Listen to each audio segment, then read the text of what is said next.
තමන්ගේ වාසිය තෝරා ගැනීමට ඉන්න රජය කටයුතු කරා කියන එක මොන රටම දන්නවා ඒක මහා දෙයක් නෙවෙයි. හැබැයි ප්‍රතිඵලය උනේ අහිංසක ජීවිත ගණනාවක් දීලා. ඒකෙම ඒ ඉස්සරහීම දැක්කලු මම පොරවගෙන සමාජයේ හේන්න හිටපු බුකේ තමන්ගේ අමනුෂ්‍යකම එළියට දාලා දීපලවලට වගේම ජීවිත හානි සිදු කළා. වෛරයේ බීජය වපුරපු සායකට අනුබල දීපු ඒ වරප්‍රසාද බලතල ලබාගත්ත කිසි කෙනෙක් අද නීතියේ වැරදි කරුවන් වෙලා නැහැ. මේ සිදුවීම් වලින් තේරවාද අධිකරණය සිදු කරන ආකාරය දෙකයි. ඉතින් ත්‍රිකුණාමලයේදී පොලිස් සම්බන්ධයෙන් තීන්දුවක් අධිකරණයම මේ තීන්දුවෙන් අධිකරණය ඉදිරි තීන්දුව ලබා දෙන්න අධිකරණය විසින් ඒ තීන්දුව ලබා දෙන්න ඒකට අවශ්‍ය කරන පහසුකම්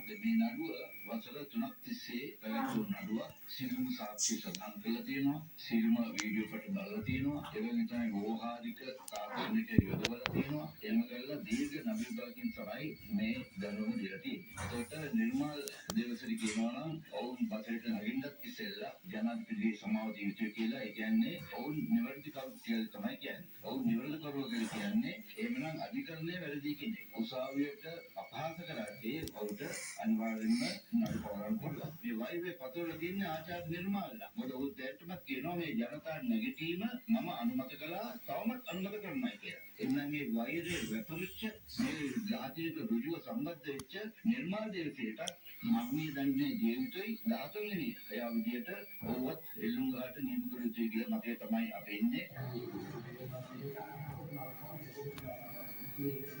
මේ අය ඉතිහාසයේ 3 වතාවක් බලයේ සඳහා ජීවිත උදුරගත්ත අය. 71 එක වතාවක් කරා, 88 89 කාලේ දෙවෙනි වතාව කරා, 2022 දී තුන්වෙනි වතාව කරා. එතකොට අනුන්ගේ ජීවිත තමන්ගේ අවශ්‍යතාව වෙනුවෙන් උදුරා ගැනීම සාධාරණීකරණය කරපු ව්‍යාපාරයකට මේ ජීවිත පාතාලයෙන් කියන උදුරා ගැනීම වැදගත් කාරණයක් වෙන්න පුළුවන්. නමුත් අනුර දිසානායක මැතිතුමාට මේ නීතරේ මත දෙපා තබාගෙන ජීවත් වීමට තිබෙන අයිතියම දවසේ වෙදිල්ල හරහා මිය යන තුවාල වෙන ආබාධිත වෙන සෑම කෙනෙකුටම තිබෙනවා. ඒ නිසා ජීවත් වීමේ අයිතියට මේ ආණ්ඩුව ගරු කළ යුතුයි කියන එක අපි සිහිපත් කරනවා. අද පෙබරවාරි 14 ලෝක ආදරවන්ත දිනය. ආදරය එක දවසකට පමණක් සීමා නොකර බාධක නැද තම ආදරය ජීවිත කාලය පුරා ආදරයෙන් රැකගන්න උත්සාහ කරන ආදරවන්තයෝ අද අපට හමු වුණා. පෙබරවාරි 14 වෙනිදාට ජෙනීව්වල ලෝක ආදරවන්තයන්ගේ දිනයේ තම ආදරවන්තියට ආදරවන්තයාට ලෝකමලක් පැගි කරමින් සුබපතන්නේ බොහෝ ආදරවන්තයන් අමතක කරන්නේ නැහැ. නමුමල් නැති පරිමාවක් පැහැයක් හෝ හැරයක් නැති හදවතේ බැඳීමට පමණක් වටිනාකමක් එක්වන ආදර කතා මේ ලෝකේ ඕනෑ තරම්. මේ එහෙම කතාවක්. මේ ආදරවන්තීන් අපට හමුවන්නේ කලවාන ප්‍රදේශයේ. කලවාන බටමන්දිය ප්‍රදේශයේ පදිංචි සුසන්ත එදිරිසිංහ සහ රේණුකා දමනන්ති 2007 වර්ෂයේදී ආදරයෙන් බැඳී වසරක් යන්නට වස්යෙන් විවාහ ජීවිතයට එනද පුංචි දියණියකගේ මව්පියන් බවට පත් වෙනවා.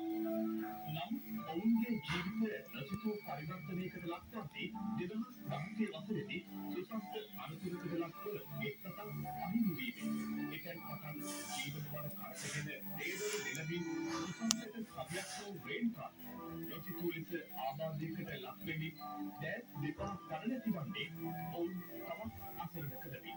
සුසන්තට එතෙන් පටන් එක්කතක් අහිමිව හෝ තම පුරුදු ප්‍රදේශ රැකියාව යන් ආරම්භ කරන්නට සිදු කරනවා. රැකියාවට අමතරව තම ආබාධිත විවිධ රැකබලා ගැනීම එවිට සිසුවර කටයුතු කිරීමට සුසන්තගේ අතින් සිදුවනවා.